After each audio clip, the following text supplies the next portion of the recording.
जाएगा।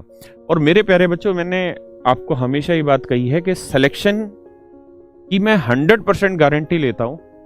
आप मुझे कह सकते हैं अगर आपका सिलेक्शन नहीं होगा मैं जिम्मेदार हूंगा, लेकिन उसके लिए कंडीशन एक ही है कि जो चीज मैं कंप्लीट कर दे रहा हूं यहाँ बोर्ड पे, वो चीज आपकी तरफ से भी खत्म होनी चाहिए। अगर मान लीजिए मैंने प्रॉफिट एंड लॉस चैप्टर पढ़ा दिया है अपने तरफ से यहाँ पे, तो वो आपकी तरफ से भी खत्म होना चाहिए।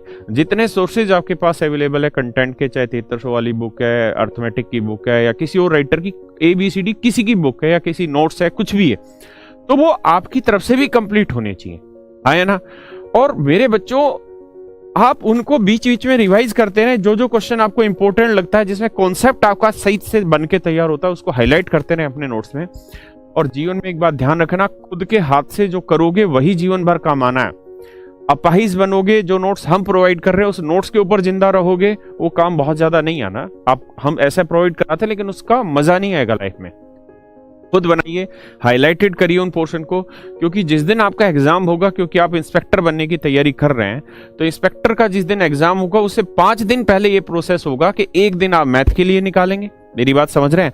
और मैथ में जितने वो आपने सर्कल करे हुए हैं, जितने हाईलाइटेड पोर्शन कर रखा, और एक दिन में उस सारे पोर्शन को रिवाइज कर देंगे। ऐसे ही एक दिन आप GS के लिए निकालिएगा, एक दिन रीजनिंग के लिए और एक दिन इंग्लिश के लिए। और एग्जाम से 1-2 दिन पहले पढ़ाई वढ़ाई छोड़ के बिस्तर बंद करके बैग वैग अपना और फिल्म विल्म देखना है, एंजॉय करना है, और जिस दिन एग्जाम होगा उस दिन एग्जाम परफॉर्म करना है। और मैं 100% आपको शर्त लगा के कह सकता हूं कि जो चीजें पढ़ी हैं, अगर आपने वो पढ़ी है, तो इस दुनिया में आपका सिलेक्शन कोई नहीं रोक सकता, कोई भी। और एक पोस्ट नहीं, अनेक पोस्टों पे आपका सिलेक्शन होगा। समझ रहे हैं? इसलिए डिप्रेशन दिमाग से हटाओ। अगर आपकी कामयाबी में कोई एक ही चीज बाधा है, तो वो आपकी घटिया और नेगेटिव सोच है। इसलिए मन में नेगेटिविटी आने ही मत दीजिए। मैंने कल भी आपसे डिस्कस करते बताया था कि ये जो सफर बीत रहा है, जब आप इंस्पेक्टर बनोगे ना, तो आज से जो इंस्पेक्टर बनने तक का सफर है उसका मजा लो यार, उसको मजे में बिताओ।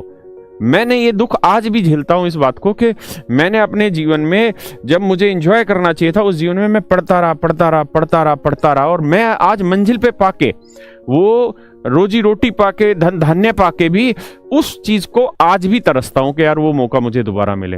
तो आप मेरी तरह मत बनिए, बिल्कुल इतने पढ़ाकू मत बनिए, अपनी चीजों को एंजॉय करते आगे चलिए, और आप मंजिल पे पहुंचेंगे। आपको मंजिल का भी मजा मिलेगा, सफर का भी मजा मिलेगा, और जीवन हमेशा ही खुश रहेगा।